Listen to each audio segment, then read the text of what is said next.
Assalamualaikum warahmatullahi wabarakatuh. Perkenalkan, nama saya Rizka Indriani dengan nomor induk mahasiswa B10131181059, Prodi Ilmu Ekonomi Studi Pembangunan, Fakultas Ekonomi dan Bisnis, Universitas Tanjung Pura, dengan mata kuliah Perekonomian Kalimantan Barat. Di sini saya akan menjelaskan apa sih itu siklus bisnis.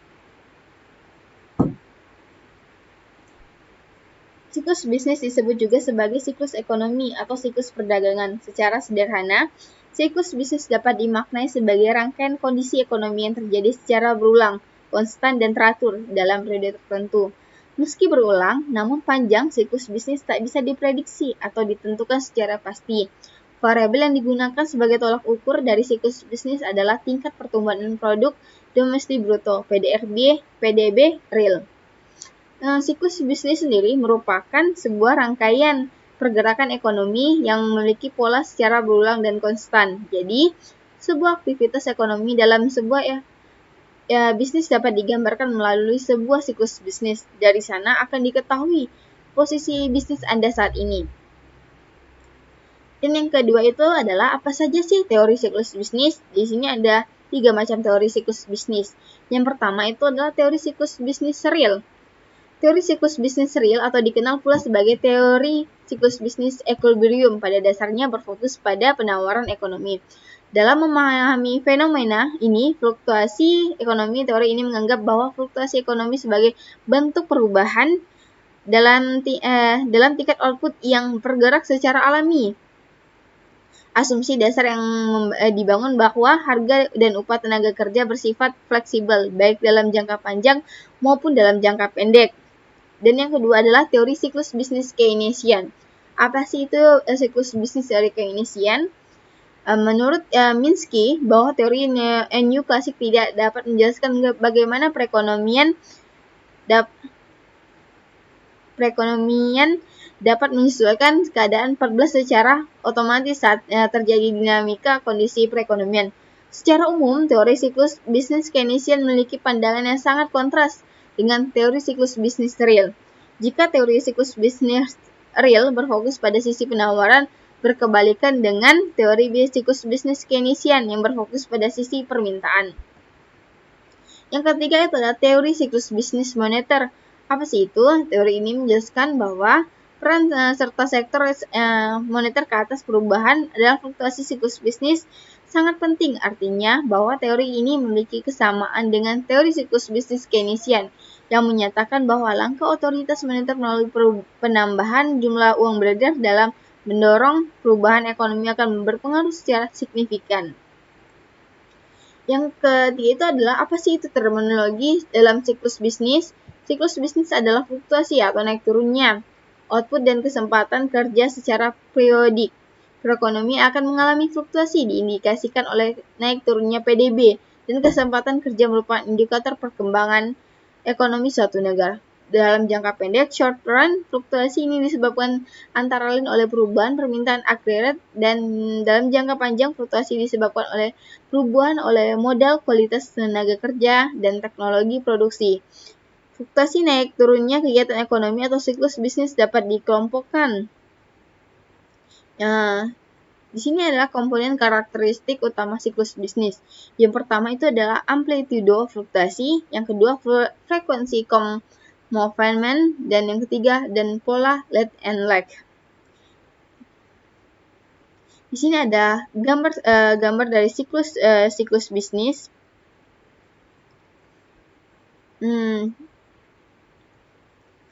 Jika PDB real mengalami penurunan dalam 2 kuartal berturut-turut, maka hal tersebut merupakan suatu indikasi terjadinya resesi.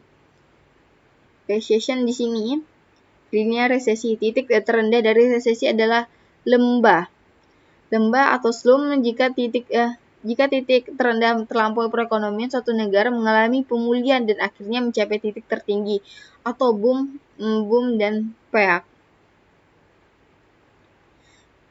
Ditandai dengan penggunaan kapasitas produksi tertinggi, kekurangan tenaga terampil dan bahan baku dan seterusnya. Hal tersebut disebut dengan siklus ekonomi.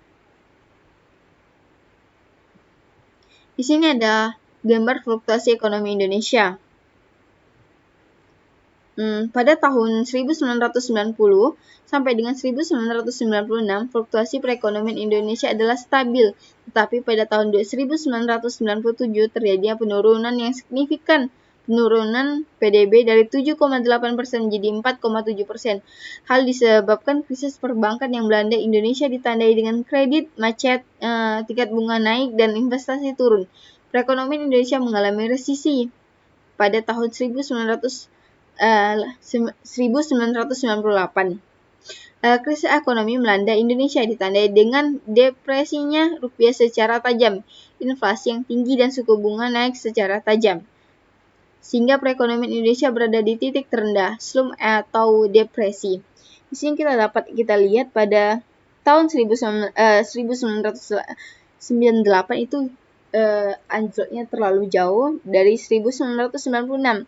Dan pada tahun 2000 itu fluktuasi ekonomi Indonesia itu kembali naik dan terus turun lagi pada tahun 2022 dan hampir stabil dari sampai ke tahun 2008 ke antara 2008 dan 2010 itu ada turun sedikit di sini. Dan sampai tahun 2014. Nah, di sini juga ada krisis ekonomi Indonesia pada tahun 1997. Definisi krisis menurut Frankel dan Ross mendefinisikan krisis keuangan adalah perubahan nilai tukar nominal melebihi 25% dalam 1 tahun dengan menggunakan data tahunan. Di sini kita dapat lihat komponen PDB konsumsi rumah tangga pada tahun 1998 itu 67,8%, konsumsi pemerintah 5,7%, investasi 16,8%, dan ekspor 53,0%, impor 43,2%. Pada tahun 1990 sampai dengan 1997 itu konsumsi rumah tangga itu sebesar 5,906%, konsumsi pemerintah 8,2%, investasi 31,3%, ekspor 26,5%, dan impor 25,5%.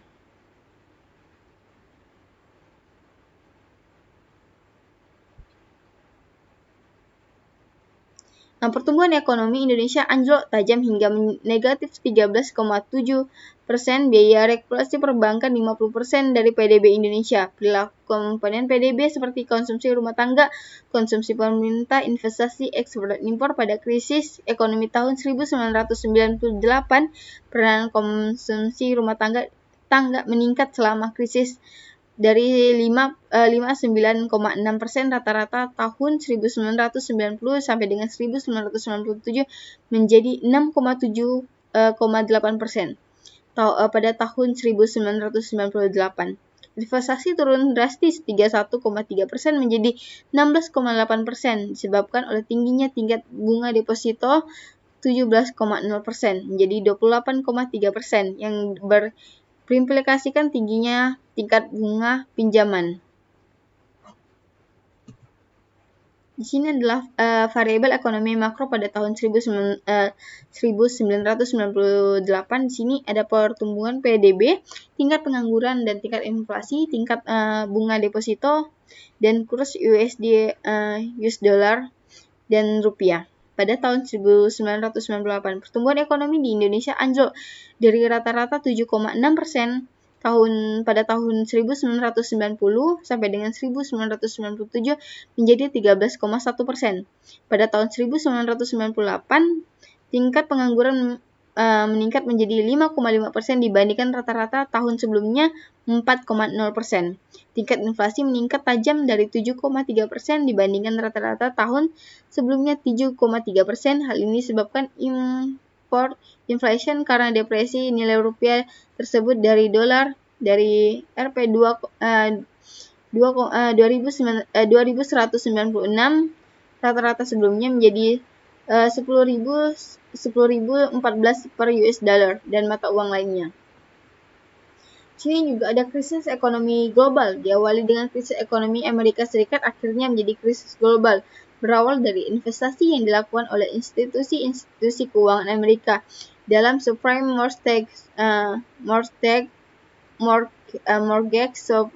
subprime mortgage adalah surat piutang nasabah pada saat bank-bank menyalurkan kreditnya. Perubahan secara besar-besaran tanpa memperhatikan kemampuan untuk mencicil dijual kepada institusi keuangan dalam bentuk surat hutang yang bisa diperjualbelikan.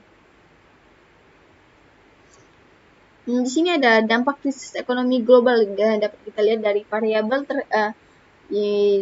di sini pertumbuhan PDB, tingkat pengangguran, tingkat inflasi, dan tingkat bunga deposito, kurs US dollar dan rupiah. Di sini ada tahun 2009 dan tahun 2000 sama 2008. Resesi ekonomi global yang berimbas kepada ekonomi Indonesia ini adalah dampak dari ekonomi global, krisis ekonomi global terhadap ekonomi Indonesia.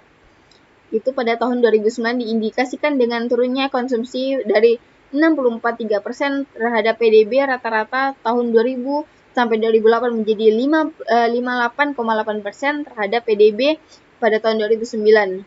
Investasi mengalami penurunan dari 31,3% terhadap PDB rata-rata tahun 2000 sampai 2008 menjadi 24,3% pada tahun 2009. Di sini juga ada variabel krisis ekonomi pada tahun 2009 itu adalah dari konsumsi rumah tangga, konsumsi pemerintah, investasi, ekspor dan impor. Di sini juga mengalami penurunan biasanya rata-rata dari 1991 sampai 1997. Mungkin di sini salah saya memberinya itu dari tahun 2000 sampai 2008 itu